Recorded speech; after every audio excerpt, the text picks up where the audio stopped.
I forgot to press the record button. Oh, Okay. okay. Go ahead. All right, sounds good. So Phoenix3 Marketing is actually, we're located in St. Petersburg, Florida, and I started this company kind of with the premise of working with small to mid-sized businesses. And just a little bit about my background is I actually grew up in the Midwest. I barely got through high school by the skin of my teeth, and then I finally went back to go to a community college to get my 2-year degree. And I thought I was done at that point. I hated school. I didn't want to go back and do anything else.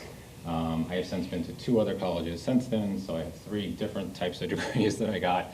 And I started working in corporate marketing from the get-go, and kind of took that approach into my initial, sort of descent into marketing, working with small businesses at that time. So through my corporate background, which I'll get a little bit more into when I talk a little bit about working in a corporation versus working for yourself in this industry, but kind of prior to that, I worked in multiple different industries to kind of get to this point. I kind of just got to that point where I decided I was going to start my own business. Didn't want to work for anybody else, and I thought, oh, I'm going to be my own boss, and this is going to be amazing, and this is where everything is going to go. And I'll kind of go through sort of my pain process in that, because I think I'd rather be very realistic with people than say, oh, everything's amazing, in whichever side that you work in. So just to kind of go through a little bit about what Phoenix3 does. We're sort of full gamut, so we don't specialize in one particular industry or one particular niche, and we don't particularly go into one particular type of design. So we're focused on basically if you're a small to mid-sized business, it doesn't matter if you're a law firm, a dry cleaner, a restaurant. We do a lot in real estate and title right now, just because real estate's very hot. But I'm also very cognizant that 50% of my business right now is tied up in real estate, and in the next 2 to 3 years, that may not be such a good thing. So that's one thing. To always, keep track of, because your skills apply to any kind of industry that you get into, is making sure that you're very cognizant of the industry that you're in, what's happening in it, and kind of having this foresight to know, okay, in the next 5 years, 3 to 5 years, I might want to be looking at something else, because everything's always a cycle with industry and economies and things like that. So, so we do a lot of, websites. We like to take clients from the start to finish process. We do a lot of a la carte work as well, because to be perfectly honest, when I first started this, it didn't matter what you wanted. I said I could do it, and I figured out a way to do it. So, but we deal with a lot of entrepreneurs who are either starting a second business or this is their first venture, and we start literally from the branding process into, we're going to take your logo development, we're going to create your brand guidelines, we're going to take that into, whether it's print or web, and we actually do still a lot in print, and surprisingly, a lot of it actually piggybacks off of what's happening digitally. So I always like to tell people that, because I interview a lot of times interns or people coming out of school that have no print background or have no understanding of it whatsoever and how that relates, and that's always very challenging, because it's we're working on a lot of stuff where it's we might have built a website for them, but now we've got this print campaign going out to a very targeted group, and that's actually bouncing them into whether it's a landing page or some sort of pro program, where it's very custom to that. So you kind of have to be a little well versed these days in kind of all sides of design, even though you might be focused on, well, I just want to be a website developer. Well, to talk about the value of knowing other things is priceless. So. We do a lot in, and to be perfectly honest, my business evolved a great deal, because my background, when I started in marketing 20 years ago, we weren't dealing with social media. We were doing very little in web. Obviously, we weren't doing much in video or voice, just because the technology wasn't there. So, we went from being very heavy into the design side, 10 years ago when I technically started this, from a print side to logo design to things like that, to actually evolving much more into, I'd say 70% of our business now is really more focused on the digital platform, social media, which we kind of, it's all encompassing now. It's not just, you're not just doing social media, because that's all tying into, what's happening in your web presence and your overall email campaigns and things like that. So, so as you can see, it's a wide variety of different types of industries, different types of things that we do. And we work with clients all over the country. So it's not just, in fact, when I first started Phoenix3, probably 90% of our business was outside of the state of Florida. And mostly that was because I literally started this thing out of my living room. And so before we actually had an office presence, I didn't really have a lot of focus, meeting local companies, because it's you're kind of meeting them at Starbucks, and that's, yes. Right, you said that opened a question. I just wanted to ask you, you're mentioning a very, very important part about diversifying your client base. With your approach, I mean, I don't know, are you big enough for Salesforce, or it's like you go out on the presentations and you're the pitch man? So I'm doing about 50% of that now. Yeah. So we do have actually an account manager who kind of does both what we call client management and account management. So, and so we're really getting to the point where we could use a full-time account manager, because to be perfectly honest, I'm just getting exhausted with, all of it, but. It's like, and I mean, do you have in mind like a cap of how big you want the company to be? Or is no job too small, or? It's definitely, like, when we first started, no job was too small. And we definitely have a criteria now for what we kind of look at. I don't really typically take clients who don't have at least about a $10,000 annual budget that they would want to spend with us, which is still relatively very small. But because of the clientele that we're dealing with, like, that's a big investment for a small business. But, to be perfectly honest, if I get the people who are like, well, I need a logo and I have $200, it's like, I just can't really. There's people because the problem is it doesn't feed into anything, and it's also not creating value, and I'll kind of get to that a little bit later on. It's not really creating value in yourself to kind of take on those jobs. And you get a lot of friends who start businesses and they're like, hey, could you just like hook me up and build a website and everything else? And that's all fine and good, but I will tell you what happens is then they refer you on to somebody else who has no money, and they refer you on to somebody else that has no money, because you become that person who can just help somebody out. So that's a pitfall that you really want to make sure that you don't fall into. But if you're looking to start your own thing, like, I'm going to be honest, there is that upstart time where you're going to take on clients that you would never dream that's what you wanted to do, but it's like you have to put a roof over your head and food in your belly. So like you have to kind of, suck it up from that point in time, and then, but also having that understanding of like, well, there's a place this is going and there's a place this is growing to. And I'll kind of jump, actually a nice segue into, I kind of wanted to run through the timeline, because I had this notion that like when I started the company, then we would grow it and I'd have 15 employees and I'd get to this point where it's like, oh, I've sort of self-actualized in business, and this is, now I'm set. I've started a business and now it's good to go. And it hasn't been easy. Like, I kind of did everything the wrong way, because, I bounced out of corporate where I knew how to manage people on an entirely different level. I didn't have to go out and get clients because stuff was just fed to me, and I just flew around and consulted with clients, and, they just told me where to go and what people needed. So it was definitely like it was a change for me to have to like go in and go, okay, I'm doing this for myself, and now I'm hiring my own people and having to figure out how to do that. Because especially like as a small business, you're constrained by budget. So, to be perfectly honest, I'm, was hiring a lot of like young talent that needed a lot of babysitting and grooming and all that. So all of a sudden I was like, this running a business thing is much harder than I anticipated. And there's this kind of like this myth of like, well, once you get through the first year, you're set. And I thought I was. Like the numbers looked good. We were growing, and even year 2 and 3, like, we were growing at 100% a year, and I was like, this is awesome. This is going great. We're growing a team. We kept moving offices. And so this is kind of, I wanted to walk through this timeline a little bit.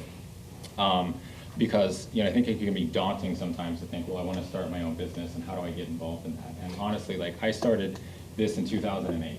Since you're in the subject, what would be 3 things that you would tell to a person who wants to start their own business? I think 3 key things are, first of all, from a financial standpoint, I didn't go about it the smartest way. They say you should have 6 months of your expenses saved up before you actually like go out on your own and start your business. That's covering all your bills. That's a little daunting, to be perfectly honest. And I think also like our economy and culture has changed a little bit too, as far as like how industries work.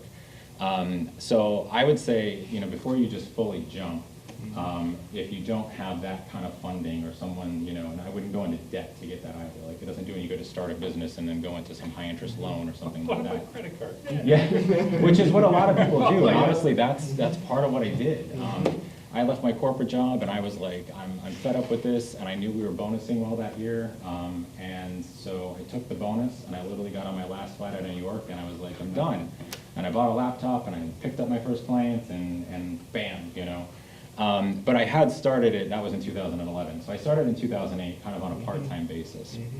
So that's always an option too, especially in this industry, because there's a lot of stuff you can start doing on the side and freelancing in this industry.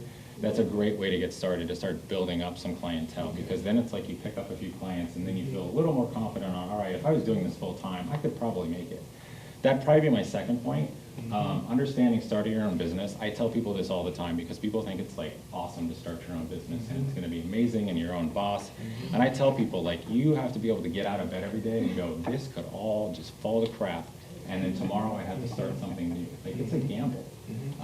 And so if you can't have that mentality, because I have a lot of friends that are like, oh, I'm gonna start my own business, and it's like they realize like the lack of security and stability, and that you actually have to get out there and do the work and the grunt work yourself. Like, it's not easy. So just having that expectation in mind.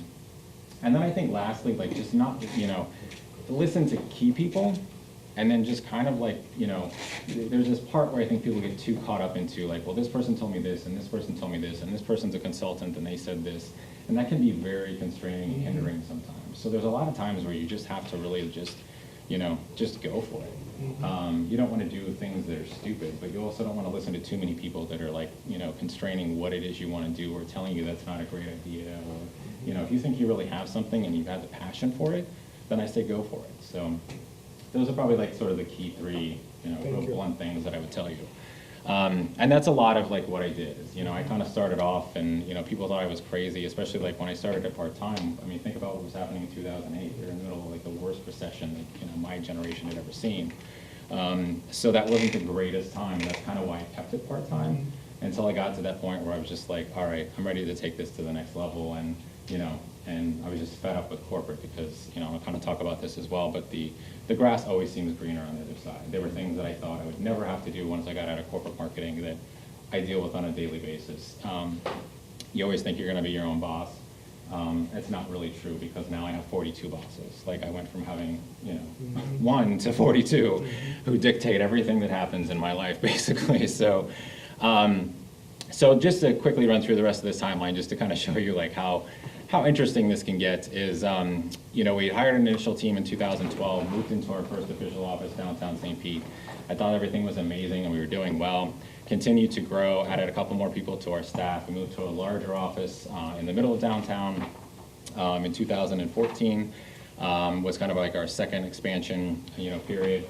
And then in 2017, we actually moved to our third office, which is now off MLK. Doubled the amount of space we had. I had a design team, I had a social media person, I had a web developer, I had 2 assistants, and what I realized it took me a long time to get there is like, I actually hired a business coach because I was like, this is just insane. Like, we're growing and the bottom number's growing, but I'm working as hard as, if not harder, as I ever did, and I don't have anything more to show for it. So that was like a huge mistake that I was like making as far as like looking at the growth of my business. And going, well, we've got nicer offices, we've got more people, and my business coach was like, you just basically created an opportunity to pay other people, like, you're not paying yourself. And that was something very like hard for me to learn, is because I was like, I just always thought, well, I'm an entrepreneur, and it's like, and my business coach was like, you're not an entrepreneur until you're actually able to step out of this business and make money doing something else, or make money for other people. And that was very hard, because she was like, you created a job for yourself. And so you kind of, I think in this industry, especially because, it's one of those things we get into on kind of a freelance basis, but it's like, where's that next step from where am I not just freelancing anymore and making enough money to pay other people to freelance for me, but actually like, where do I cross that line where I'm actually running a business? Interesting point that you'll make. Yeah, with the crews that you've hired along the way, or at least this far in this arc, have you seen, what's kind of the time frame that they stick around? Do you see a lot of turnover, more than you expected? Actually, so more of the turnover has actually been based on us letting people go, to be perfectly honest. Another thing, but I would say the average designer or web designer, typically it's a year and a half that they've been with me. And there's a couple different reasons for that. Now, part of it is because of the mistakes that we had made. Is one of the things that I had to learn the hard way is I'm a fixer. So it's like, especially because I was hiring young talent, there was a lot of stuff I was like willing to overlook and say, well, I can groom this person, I can train them, I can get them up to speed. Grow your own. Yeah. And what I found is that's not necessarily true. And so there's a lot of times where it's like you have to realize very early, like they say, hire slow, fire fast. my problem was I was doing it the other way. I was just hiring people in because we were growing and I needed the capacity, and they were kind of cheap labor, so I was like, all right, we'll just make it work. And a lot of those people ended up being very damaging to our business because we weren't doing it the smart way. And we weren't finding the right people, or I was letting people, you know, I'm kind of one of these like sort of like, I always wanted to be the cool boss. Like, I'm just gonna tell you like, once this is what we need to do, and then you just kind of figure out your schedule and your workflow and make it work from there. And that doesn't actually work for everybody sometimes. And I had a couple stumbles along the way. I decided in 2013 to start a company called Embraced Events, which, because we were doing so many like event planning and people were approaching us for personal business and things like that, I was like, well, let's just start a division, you know, and do that. Seemed like a good idea at the time. What I didn't realize is how much of my effort it was going to take, because I thought I'd hired the right person to kind of kick that off and start it. But one of the things that I think you have to really be cognizant of is what the core of your business is and what your mission is. And what happened is we diverted into this personal event space dealing with consumers, where we were really a B2B business. And so what happened is we split too much, and it started hurting Phoenix3 as well. So neither company was doing well at that point. So finally, after about a year and a half, I said, you know, I'm going to crash this. Plus, we were getting like a lot of wedding business, and I'm going to be honest, brides are a nightmare to deal with. Like, That's why there's a show, Bridezilla, exactly. A friend of mine said the same. He's a photographer, and he said, I give up. Yeah.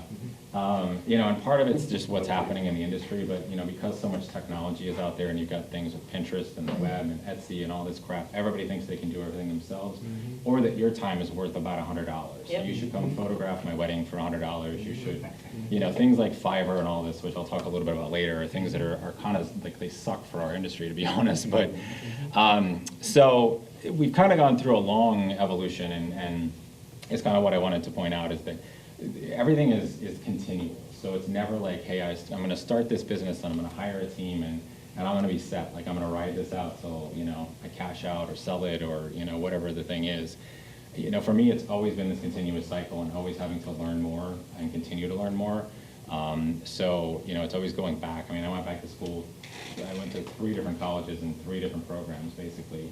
I would say every month I learn at least 2 new different types of software, if not weekly, if it's a particular app that a client wants to use. The technology is changing so fast, which is, you know, something else I'm kind of getting ahead of myself. But kind of prior to that, I wanted to talk a little bit about my corporate marketing experience, just because it's, you know, some of you may not be interested in starting your own business, so I wanted to talk a little bit about the corporate side as well. And I worked in multiple different industries for about the first, you know, 15 years of my career. And that was everything from education and training, creativity training.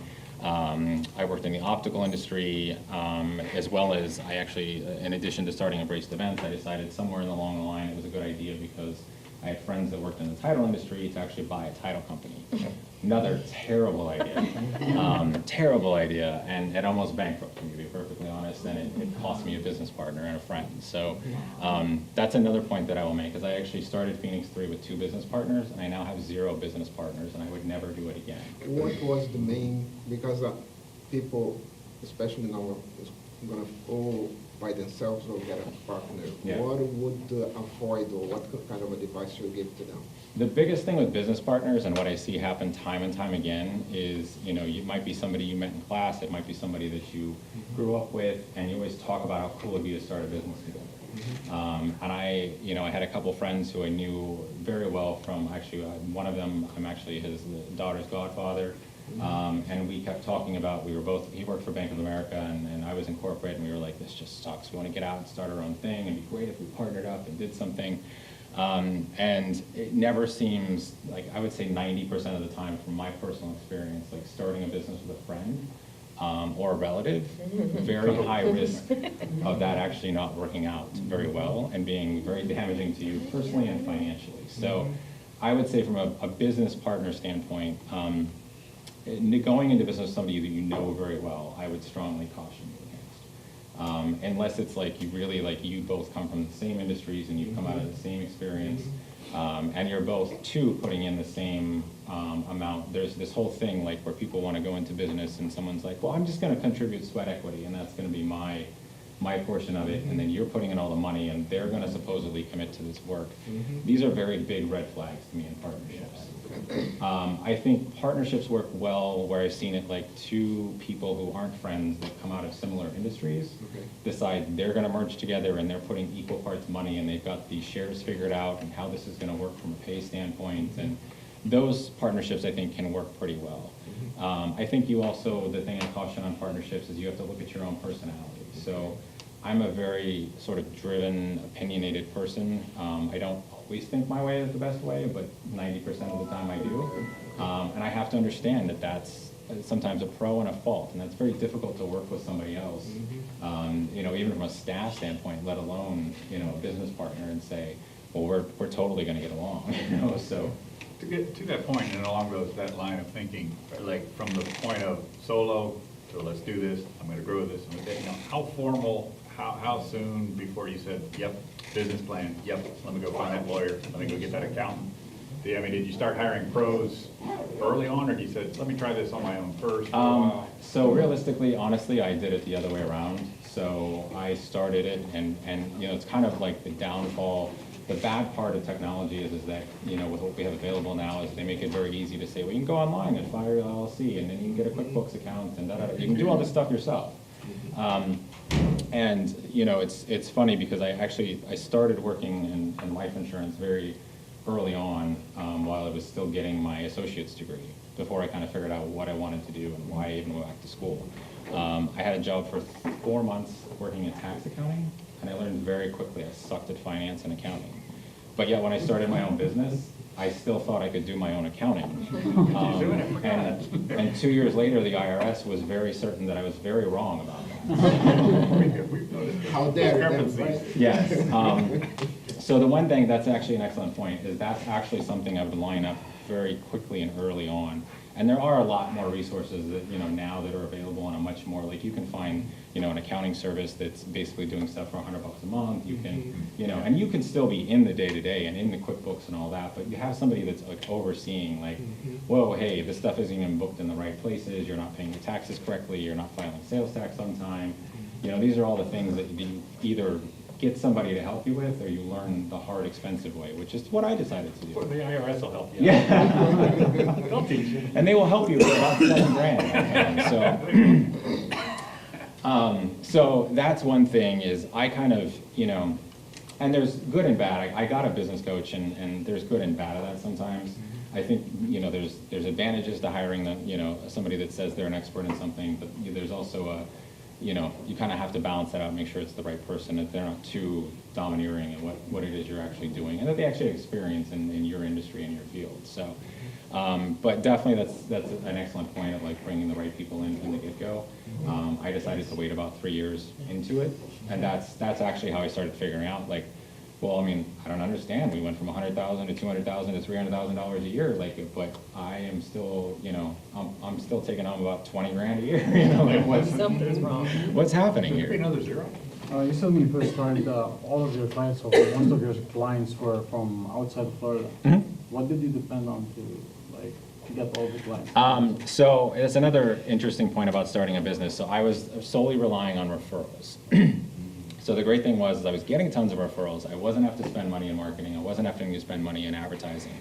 But what I found out is if you like look and start grading your clients and go, well, we've got A clients, B clients, C clients, D clients. I was getting a lot of C and D clients who were referring me. They don't refer you to A clients. They refer you to more C and D clients. So that's the struggle with taking referrals, and especially if you like are, because in the beginning, like you have to deal with C and D clients. Like it sucks, but you have to do it to get money in. But you have to really watch it from that standpoint. So when we actually got a physical office space and said, all right, well, we're going to make a concentrated effort to get out here and actually start targeting clients that we want, that's when things started actually shifting. Do you still depend on referrals, or now like more social media and like?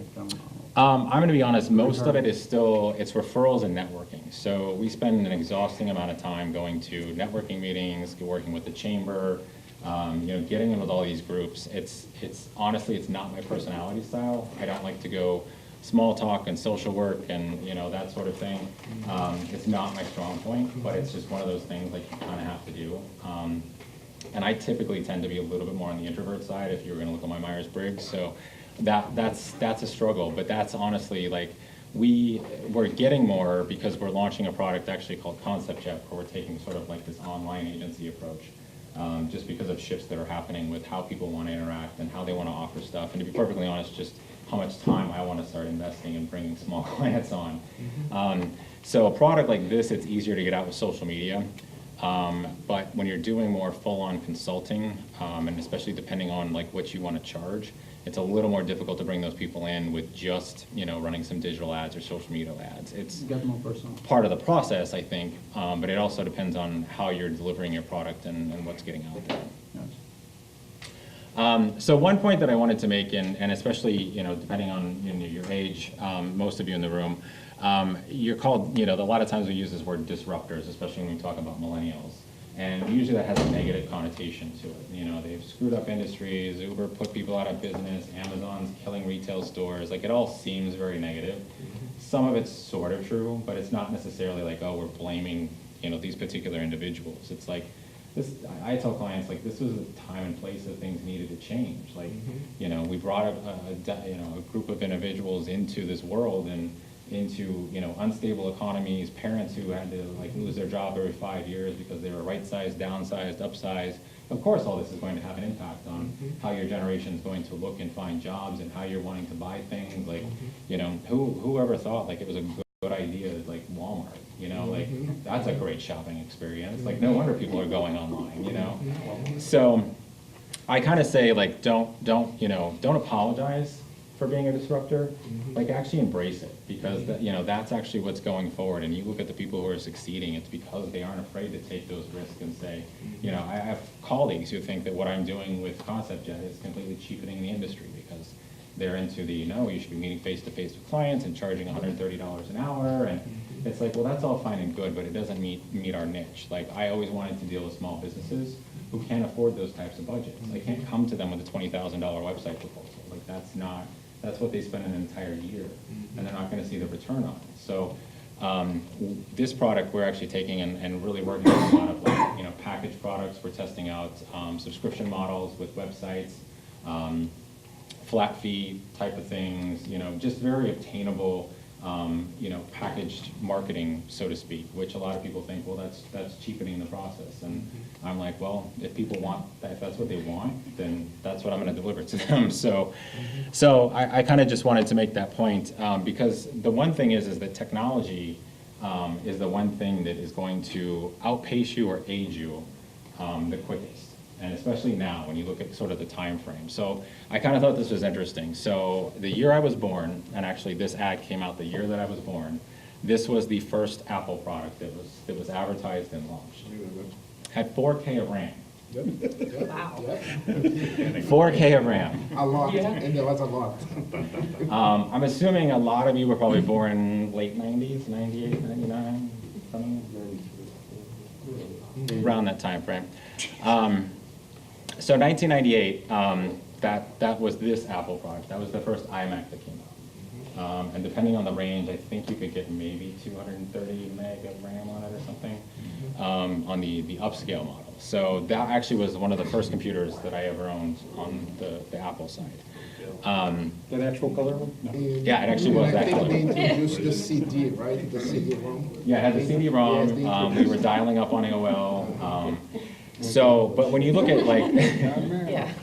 the advancements are happening sooner and sooner, and when you start looking at digital platforms where it's not even reliant on the hardware anymore and everything lives in the cloud, and, you know, I mean, it just amazes me. Every week I learn about some new app that I'm like, I had no idea that was even possible or capable, or what the potential is for that to change something.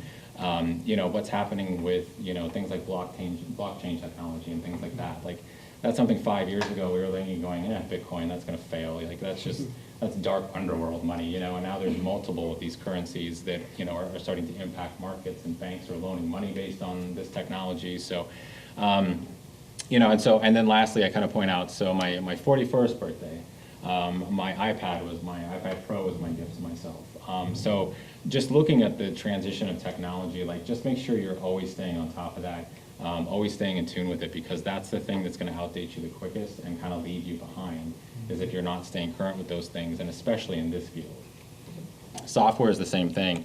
I mean, my third round in college, we were learning Flash. Flash technically dies in 2 years. Like, it's completely gone. And I'm so glad, because I hated it, but. I second that. We taught it here, it's like, yay, and goodbye. Yeah, exactly. It was such an evil process and such a terrible way to try to get things to happen with a video platform and things like that.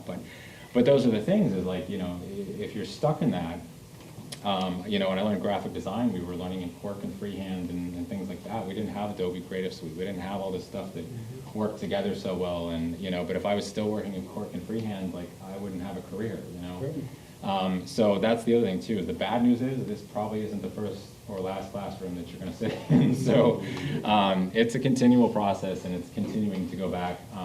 And a lot of it's self-taught. Like, you know, I never took a WordPress class because I learned straight HTML.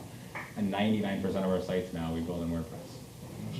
So, For the people in the back, I always say to them, why do I have to learn WordPress? Why can't I just use Wix? And I have to tell them, this is what the companies are using. So I feel like it really helps when you're able to tell them, like, just hearing it from someone else, especially in the industry. I think it really does resonate a lot more. well, and also, you know, I think too, like from a value proposition standpoint, if you're just building Wix websites, why do we need you? Because consumers can just go direct there. And the reason that we need you is because there are a lot of components that go into a website that Wix cannot handle, and any of these templated things that are coming up cannot handle, because, you know, you start looking at what people, like where clients are and your bosses, and when I say clients, it's whether it's corporate, whether it's you running your own business, the way that they're measuring the impact of what you do is the ROI on it. And that ROI comes from the SEO, that comes from the content that's behind the scenes. Like, you can't get behind the scenes of a Wix web. They tell you can SEO, but you can't get in. Or they want to adapt it and they want to change it and they want to build something onto it, put a database into it, build a certain application onto it, lock down certain pages for, you know, clients and membership functions. You can't do that in those sites. So, you know, so I say from that standpoint, like, I hate Wix, Vistaprint, all these things. Like, it's just, it's a nightmare. But so kind of leading to that point, one thing that I really wanted to talk a little bit about was like living in a silo, so to speak. And I don't know if everyone understands that term, but basically it's sort of like pigeonholing yourself into, I'm either just in design, or I'm just in web development, or I just want to get into application development, or, you know, I meet a lot of people who get into the industry thinking they're going to be the next big video gamer. You know, that sort of thing. So the challenge with that is that the market, because of how it's changing so quickly and people's budgets change, and especially depending on the type of clientele that you work with, they need people who are, you don't have to know everything about every platform, and you don't have to be like super skilled in graphic design if you're a web developer, but you have to know how to connect the dots. Because you can't build a website that doesn't go on brand with what a company wants, that doesn't tie into their SEO, doesn't tie into their digital ad strategy. You know, like I said before, tying into, you know, digital market or to maybe a print marketing campaign. It's all interconnected because they're looking at all of it holistically to go, well, what are we getting back from this? And when you look at how we target consumers, there's a minimum of sort of like what I call 7 impression points. So it takes at least 7 times for somebody to see something about a company. And that could be a billboard, that could be a banner, that could be the website, that could be a digital ad, that could be something on social media. So none of those things live on their own. And when someone hires you or someone's hiring you as your business, they're not just looking for one piece. They want to know, like, okay, you're going to understand how this ties into my print campaign, my social media campaign, you know, landing pages we want to set up, whatever it is. So just making sure, like, you're always, even if your whole thing is like, hey, I just want to sit in cube and code, somebody's still going to want you to know, like, how to connect the dots. And you're going to have more value in your career and stay longer if you bring that and you understand what all those things are. One of the things that I wanted to kind of talk about, because this is one of the things that I didn't grasp my first few go-rounds in school especially, is I thought, well, I'm going to get these degrees and I'm going to go out and say, I am a graphic designer, I'm a web designer, I know what I'm doing, and clients are going to listen. And it was very difficult because it's, you know, there's this, the technology aspect to what we all do, but there's also this artistic component. And we actually do, regardless of what, you know, field you're in, are actually putting some passion and creative talent into this. So then to have a client come back and just tell you, like, well, this is total crap and I don't understand it, and why didn't you do this? And, why didn't you do this? Like, I wasn't ready for that. And that's one of the biggest things that I tell people, is you've kind of got to come out of school, and especially if it's your, first job or you're restarting a new field, you kind of have to have a thick skin, because more than ever, I think, clients think that they know everything because of the technology that's out there, because of things like Fiverr and all these things where it's like, they're telling people, well, you can get a logo for $5. Well, I come in and tell you, you can get a logo for $500. Why am I saying it's $500? And just to inject what you're saying, and if you really think it's not personal, it's just business. Yeah, and that's the tough thing to segment that, because it is. It feels like a personal attack. I spent 12 hours working on this, homepage mock-up or whatever it was, and you're like, nope, here's what my friend did, I like this. It's like, and it's very difficult. Like, I will say clients can be like really, really challenging, and it's probably like the number one thing, whether it's corporate or owning your own business, that's like, it's probably, to me, it's like one of the most, it's the hardest thing about being in this industry. With your, with what you do and how you do it, and you're having good success with it, but the templates, the Fivers, the Wix, the blah, blah, blah, the killers of this industry, and do you always come back to selling on value? I mean, it has to be that, right? You have to have that value proposition, and the biggest thing about that is, and I think actually that's probably my last slide, so you've all seen like sort of the 3 or the 4 quadrants. Like, my favorite thing to reference is like, you can have it fast, you can have it cheap, or you can have it, third one is escaping me, or good. No good. So those are the 3 things that you try to explain to clients, is like, well, you can get something fast and cheap. You can't get it cheap and good, and you can't get it fast and good. Like, that's sort of, the value proposition to that and what you bring to the table.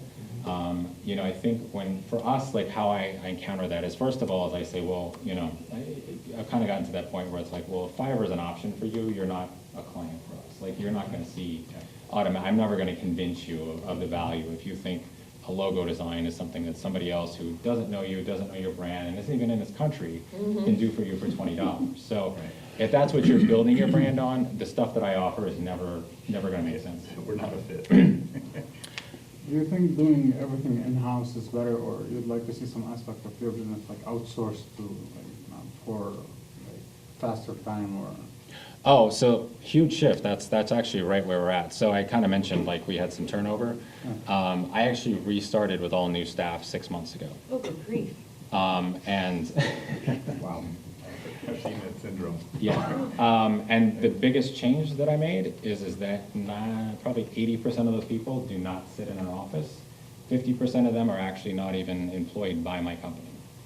You kept the dog though, right? Kept the dog. That's important. Kept the dog. Really what I turned my model into is because what I was trying to do is I was trying to run on a big agency model, but I was targeting small business. So I was never going to make that work because my margins were never going to be there. And honestly, I never wanted them to be there. I don't want to be the agency that's charging somebody $180 an hour and they're not sure what they're getting for that. Or at the end of the month, they're getting a statement with some 40 hours of general creative concepting time and they don't know what the hell that means. Like, that works for some people, and if you want to work in that type of industry, there's a lot of value that larger agencies play, but that's just not the clientele we wanted to deal with. So we really switched our model to, so SEO is huge. The problem with SEO is that it's constantly changing. It's sort of a nightmare to manage talent for that because the bandwidth, you never know what you're going to need. And typically what I find is the people who are good at SEO, they don't know a lot of other things. So if I don't have a lot of SEO work coming in a particular month, then I'm paying someone just to kind of sit around and do nothing. So our entire SEO team is actually based out of Washington, D.C. We white label it, and it's on demand, and we sell the contracts, and we pay monthly on the contract, and I mark it up from there. The other advantage to that is honestly, like, they've got a lot of tools that I can't provide. So from an ROI standpoint, they're doing call tracking. When my clients are an SEO client, they know exactly where that lead came in. Did it come in from a Google ad? Did it come in from a display ad? Was it a phone call? It records the phone call. I can't afford that. But it's a huge selling point to me because a lot of people, like, SEO is, I think, one of the biggest misunderstood things in our industry right now. And it's also one of the biggest things that's creating a bad buy because a lot of people are getting ripped off. They're paying $800 to $1,000 a month. They don't actually know what they get. Maybe that first 90 days they saw a bump, but I talked to a lot of people who are like, well, I don't really know for the last 12 months what my money's gone towards. because they have no tracking, they have no ROI to understand like what's happening behind the scenes. And to be perfectly honest, a lot of companies, that's what they do. They upstart you for the first 90 days. You're getting that local directory and backlink action that's happening. And then it's just either staying stagnant or it's actually starting to fall off, but they're continuing to charge that client the same amount. The other thing we outsourced is I actually have 2 designers who aren't even on my payroll. Like, I pay a company a monthly fee for what they do because I just need them for certain projects and certain bandwidth. That's one of the things that was becoming a real issue to me as I was, scrambling to find work for people to do in slower months, but I'm still, they're not making any less. I am. Your So, coach was right. You were yeah. going to work to keep their salary going. Exactly. So, that's, I think for me, like, that's the strategy that's working best. And that seems to be what it's taken me so long to figure out is like, so we're sort of like the sales and service arm and the concept and ideas, because that's the part I love to do. Like, I love to sit down with clients and I love to figure out, like, what's the problem? Who are you trying to target? What's your budget? Let's find some cool things to make that work. I don't want to have to be the one who's babysitting 6 designers and figuring out what's their drama for the day. And, honestly, like, it's a challenge within any industry to manage people. And I just realized it's a weakness of mine. Like, I'm terrible about it. I become passive aggressive. I'm not a good manager. So it's like, it's much better if I'm on the front end and not having to do that. For some of your talent, do you use a company like Aquin? I'm not familiar with them. Oh, well, it's like a freelance. Yeah. Pool. Yeah, so there's freelance pools. I try to get as much as possible. I do have one person that's in the Philippines. That's the only person that we use that's foreign. I try not to do that any more than possible just because it's like, well, I'm supporting small business. I want small businesses to support me. So most of the talent that we're using is in the United States. And I make sure that like our SEO vendor is not outsourcing that either. Now, I do have clients where it's like, I have a large real estate client that's, on the West Coast. And I am on calls with his person and, his team in the Philippines at 10 o'clock at night because that's what they're doing. It's not my choice. Do you It's mind a if small I, business, it's just somewhere else. do you mind if I ask you how you keep track that he doesn't outsource? You said that you make sure that you're SEO. So the biggest thing is like interviewing the team who's actually working on what you want. And there's a lot of dead giveaways as far as like if they're outsourcing. As much as they try to, get rid of the dialect, especially in the Philippines, like, because that's a big place where they, kind of train them to work with US companies. It's always pretty, easy to pick out, what's happening. Also, the other thing is that most of our vendors that we're outsourcing, or even if it's, I've got a couple freelancers like in the Midwest, they're actually working off our project management system and time tracking system. So I know exactly what's happening where and when. That was one thing that I learned very early on was like I needed to get processes in place to start tracking and managing things like this. Because one of the things that we do is we actually almost operate like a law firm. So because time is literally money in this industry, we have to keep track of literally every single minute that we're billing. And because I'm so adamant about that, we provide our clients with a report at the end of the month, like especially if they're on a contract plan with this is exactly where your 50 hours went this month. And it's line item, day by day down to the minute, like what was done, because people are literally clocking in and out of projects. That's time tracking. 2 questions out of that, related to that. So this is probably outdated software, but is it a software solution like Clients and Profits? Is that one where it's the built-in time tracker on every station you have, or? Yeah, so what we actually use a program called ActiveCollab, which is our project management system. So it's very similar to like a Basecamp, but then the time tracking is actually built into it. Now I have done, I'm trying to remember what the software was actually called. I've tried the ones where it's like, because it's the biggest nightmare of time tracking regardless of what system you use. Everybody hates it. I've gone through tick marks, I've gone through spreadsheets, I've gone, it's just, there's no automated process. And I've tried a couple of them where it's like, well, it's logging what file you're working on in InDesign and it's automatically recording that. I've done the ones where there's screenshots, where it's recording, and that's kind of a nightmare as well, and employees don't love it. I actually I've lost a couple employees because of things they chose to do, and I could actually go back in and see what they were doing, which was not my clients and it wasn't my time. So, so there's a lot with that. But the thing I like about a system like ActiveCollab is that it's got a component in it to where we're conversing with clients, so they're seeing exactly what's happening, what we're working on. They can actually see proofs and see what's happening. They can actually see how much time we're putting into a project. Right. So they can know, like, because a lot of times clients don't know until after the fact, like, Oh, I didn't realize when I made 7 revisions to that, that actually was adding up to like 12 hours, you know? Yeah. So, but it's probably the smoothest thing that I found that interfaces because it's got a desktop client, timer on it. So literally, like if a task is assigned to you, you pull it up in your timer and you're literally just hitting clock in, you know, to that particular project, and it's keeping track of time, and when you finish it, you stop, so. I think sometimes that's the point that a lot of, you know, students getting into it, because, you know, they have all the time in the world here, you know, these are kind of, we're trying to get towards realistic deadlines. Yeah. But, you know, how important time and crunching this stuff out becomes. Right. To the industry, every, you know, in Yeah. every sense. And my other question I have, so when you're trying, once you get the client, you got the relationship, you know you're gonna work for them, do you try and head towards a retainer setup? Yeah, so we Or- actually moved into retainers, like, we kind of became like a pain for me because of the types of clients that we work with. And I think even in general, even when I work with transitions, we had, you know, we put agencies through like the ringer on retainers. Because the challenge with the retainer model is like typically it's based on a particular project or a particular campaign. So like we would hire a large agency and say, well, you're gonna work on our digital components, and that's gonna be the website, that's gonna be e-blasts and things like that going out. Well, then it'd be like, well, now I have a need for this.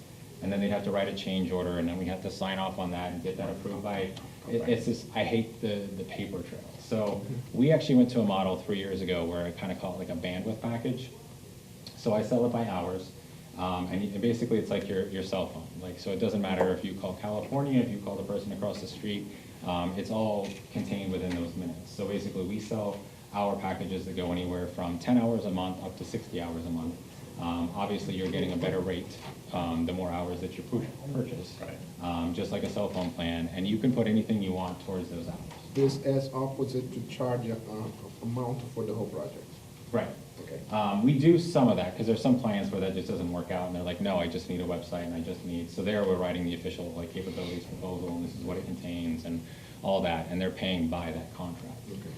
So, like when you get a first-time client and they have no clue about your pricing, and you're going through the initial meetings and you say, okay, we're gonna do this, but if you're headed towards time-based and kind of like the modular, you know, the retainer, then you must have a range you get them say, you know, they say, oh, we want a website and 6 sales kits and, you know, corporate ID stuff, yada, yada. And you'll say, well, okay, traditionally, that's been whatever, 200 hours worth of stuff. Mhm. I mean, do you come back to them with some estimates on that? Yeah, and a lot of times we'll do it like à la carte by project, and then what we usually do at the end of the capabilities proposal is say, but based on the things that you're saying you want to do, you actually might be better off going into something that's like 20 hours a month instead of paying for this, you know, chunk by chunk by chunk. Right. Even the stuff that we spec out, it's typically not so much a range, but like if it's a website, like we have pretty flat, you know, pricing. Like our website pricing, well, not including concept yet because we're testing out a few things there, but our typical website pricing starts about $2,500 and goes up to about $7,500 depending on, you know, what it is. And we've got that pretty well segmented out if that's a basic like small business site, if that's an e-commerce site, you know, just how much they want to use. More features, more cost? whatever. Yeah. The only thing that we do package out as a subscription model right now, outside of the websites that we're testing, is SEO. Part of that's just because the model of how I'm, you know, sourcing that is, you know, dictating that because, you know, you're either committed or you're not, Yeah. to something like that, so. Do you think it's more shifting like your business right now? You said you deal with print and all of that for clients. You think it's shifting to more like SEO and the digital like presence on the web and Yep. like driving all the traffic towards like either e-commerce or definitely e-commerce? Yeah, there's two reasons for that. I think part of it is just because the way obviously things are shifting, you know, to that. The other thing is that, you know, we were talking to small businesses 5 to 7 years ago about social media, back when organic was actually something that really still happened.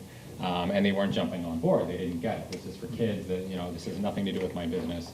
And now small to mid-sized businesses are understanding like, okay, well, this isn't something, you know, I can escape. I have to be dealing with digital and social and how this interacts. But the other side of it too is like they're actually understanding like, oh, I actually have trackable ROI on this.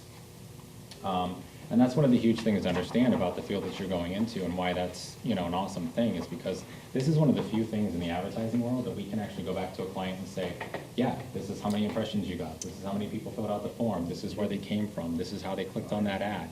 you can actually carry that through.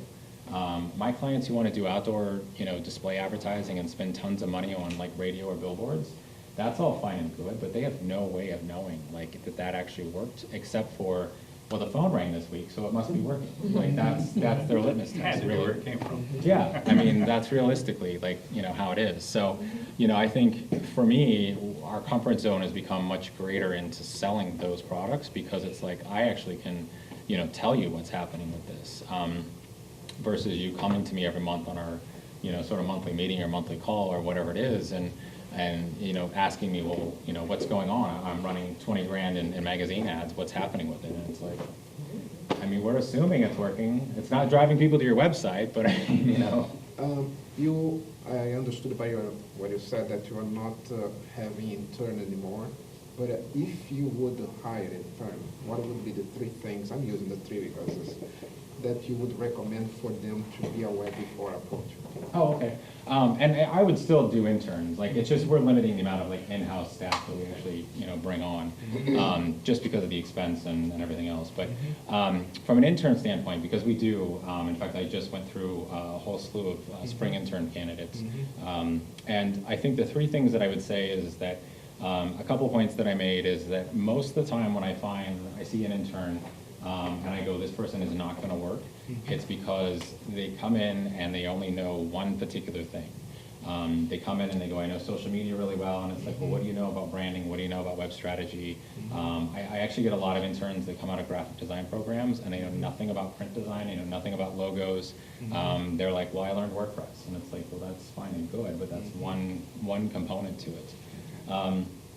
I think the second thing, even in a non-intern, even talking like your first kind of job out of, once you've gotten your certification or your degree, and coming into your first initial interviews, the biggest mistakes that I kind of see there is sort of the same thing, where I don't see any well-roundedness, or I don't see, the other biggest thing that there's immediate thing where I'm like, there's no way I'm going to hire you, is I get a lot of people that come in, especially with like a 4-year degree, and they will come in with like, their web certifications and their bachelor's degree, and this is what they've done. And they come to me and go, well, I think I'm in the $50,000 to $60,000 a year range. They've never worked for an agency. Maybe they did one internship. They don't know how to make logos. They don't know, it's like they just know one thing. And I realize like, okay, I'm going to have to spend 2 years getting you up to speed and all the different things that happen. I'm amazed at the number of people in their early 20s that come to me and know nothing about social media. Or how the business side of that works. So those are the things I think that are sort of the biggest mistakes when it's like new candidates or interns. And I think internships, I think, are awesome from both sides of it. I think it can work out very well for the employer.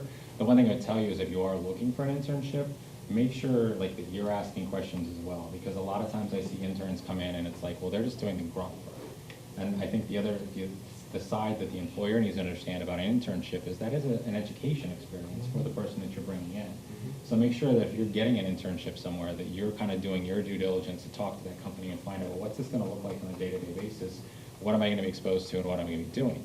Because if I'm just going to be running and getting coffee and making copies, like that's a waste of your time. It's not bringing any value. Around the business. Yeah. Not in the business.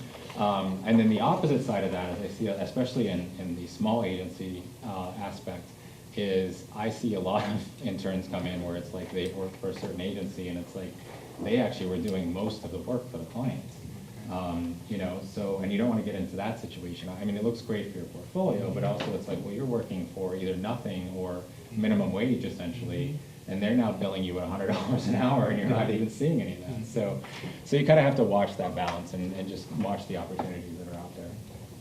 Thank you, I appreciate it. So any other questions? And these are all great questions, but anything else that you're curious about, or whether it's, getting into specific industries or, making the choice of am I going to work for corporate versus yourself? Actually, it's not a trick question, but given the arc of what you've seen and been through and learned and the effort, and I mean, have you maybe formulated or maybe you have a really crystal concept of, you know what, I want to grow this thing and sell it, or I'm going to do this until I die? I mean, No, I'm definitely in the I want to grow it till I sell it, and that's Yeah. sort of like where the concept with the whole concept jet launch is.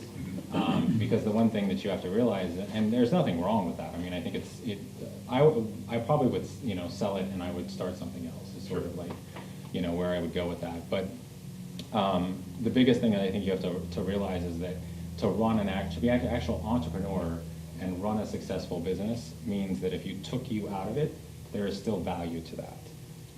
And the first 5 years of running my business, if you took me out of it, there was nothing left. Right. Like it would fall apart, and it did. Like, There you go. so, I think that's the biggest thing is if you're looking to get into business for yourself, and really looking to do, if you just want to do web projects, like just freelance, I mean, there, some different ways you want to work that from a tax standpoint, but if you legitimately want to get into business and grow a team, and that means like you're actually hiring people to do the work, and you're the one managing that process or selling or whatever, then yeah, start a business. Otherwise, don't, just freelance. Okay. Thank you, I'm good. Absolutely. Thank you. All right, any other questions? That's about all I have. I appreciate you guys, your time today, so. No, thank you for your time. Any new technologies that you would recommend for the teachers to implement into the curriculum? Because we're always looking for, are we staying relevant with the industry? And so what I've noticed, and I've heard stuff like Bootstrap is really up and coming. Yeah, I think from the next evolution, WordPress is great, but there's obviously some limitations and drawbacks from that. Part of that is especially templates get outdated, script starts getting outdated. You get to this point after 2-3 years of a WordPress site where it's like, well, we just may as well rebuild it because, of how much work is having to go into this. One of the things that I think you're seeing really kind of shift as well is that one of the things that clients have a very difficult time understanding is that we're not designing for desktop anymore. So a lot of times clients are like, well, I want it to be sexy and cool, and I want video, and I want all these great graphics, and it's like, well, yeah, but now you're going to put this on, a 4-inch device. So it doesn't matter what it looks like. It's how fast is it? How quick did I get to the information that I wanted? Consumers have very little patience now. So having some fancy site with tons of information buried on it. So that's where I think you're seeing stuff like Bootstrap, Jamstack, things like that, where it's a lot more streamlined and a lot more upfront, and it's more about how fast is it and how quickly you're getting to it. And obviously, even from the search standpoint, that's helping from an SEO. Like the faster your site is and the more, it's not even just is it mobile responsive, is it actually built for mobile? That's the stuff that's going to start driving search engine times and how relevant you're popping up. The higher ranks on Google, right? What's that? The higher ranks on Google, because it discloses the website is and. Right, and a lot of it too now is they've made a lot of shifts in the algorithm to, like, you've probably heard of like AMP sites and things like that, like having AMP portions of your site if it's not completely built for mobile, because they're making those shifts where it's like, the faster it is on mobile, the higher you're going to rank, yeah. It started out with, is your site mobile friendly? And so that's where we kept talking, oh, it's going to be responsive, and yep, your site's mobile friendly. Is Well, this now your it's, model, what's that? mobile first? Mobile first, yeah. And it's difficult because clients, they haven't, especially in the small to mid-sized business sector, they're still caught up in, I mean, it's hard sometimes for people to still even make that change from like, your website's not just your online brochure. And they don't see anything, right? Right, Before it's yeah, and so it's like, I get that comment a lot, like this is, well, this design is just very basic, it's sort of bland, and it's like, because you're looking at it on a tiny screen is why, like. Is age a factor in that? What's that? Is the age a factor in that to the people you deal with? To a certain extent, yeah. Because a lot of it is they just don't grasp the technology. And if they're not a mobile user on a regular basis, they're not getting that like 65% of their actual traffic is coming in on a mobile device. So a lot of times it's not until you show them their stats, and actually show them, because you can even show them, through Google Analytics, like these are the devices people are using. And desktop represents 40% of what that is, or whatever that figure is. Then you can kind of convince them a little bit, about what the speed is and what's happening, and how that ranking actually works. So. Is there a way we can take like a visit to your company and then, okay, Sure. plan, like we ever wanted to? Yeah, Like a absolutely. small field trip or Yeah. something, so they can see what the workplace would Yeah. look like. Is it, set up by like, the tables or tables, or how is it? So we have a pretty open concept, but it's not like a Google concept, because I actually don't find that people like that. I also don't like it because it's like you're screaming over other people. So we're kind of sectioned off. We have 2 larger offices, and we've got 3 people that sit in one office. I have my own office, but then even our common area, it's kind of like everyone has their own little space. So it's not tables like this where it's like, oh, you're just stacked on top of each other. Like people that work at BuzzFeed and things like that, I don't know how the hell they do that. Like that would just be annoying to me. Yeah, I hear a lot. They're like, it's really hard, because we're always trying to duplicate that work. Yeah. So I know the construction that's happening, they've been asking, how do you want your contract set up? Yeah. And I'm like, well, you know, I really want to see how the industries are setting up, so that when they go out there, they can kind of have a good deal. Yeah, and I think the biggest thing is like, we've got a large conference room that a lot of people will bounce into, you know, if they've got calls or small meetings or, you know, just need to take private phone calls, then that space is available. And I think that's a big thing with like those kind of open area spaces. Okay, thank you so much. Yep, absolutely. Thank you so much, guys, I appreciate it. You have some business cards for us? Yeah, absolutely. Okay, great. Grab those out of my bag. Let me go ahead and put the stop on record. And guys, this will be available, hopefully on Blackboard. This was great. Let me stop the recording real quick.